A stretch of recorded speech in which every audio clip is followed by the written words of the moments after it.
Selama pengintaian udara, para pejuang dari resimen yang dimobilisasi dari kubu Rusia kembali mengidentifikasi kendaraan lintas udara yang disamarkan dari awak UAV Angkatan Bersenjata Ukraina dari Brigade NG ke-14. Rekamannya ramai beredar di media sosial Telegram pada Sabtu 19 Oktober 2024. Saat beroperasi, pasukan khusus Rusia tanpa buang-buang waktu langsung melayangkan serangannya. Terjadi kerusakan parah akibat ledakan pada ruang istirahat orang-orang Ukraina yang dibentengi di Pokrovsky.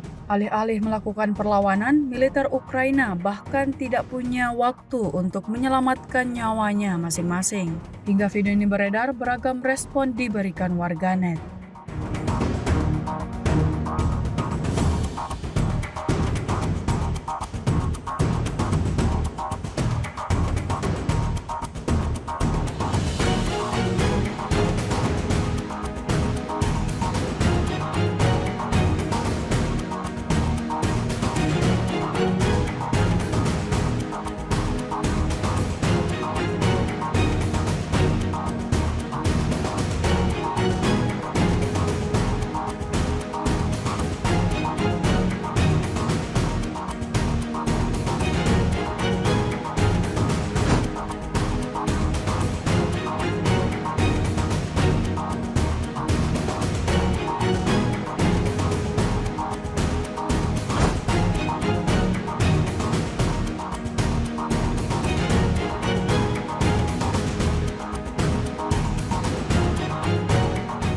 Download Tribun X sekarang, menghadirkan lokal menjadi Indonesia.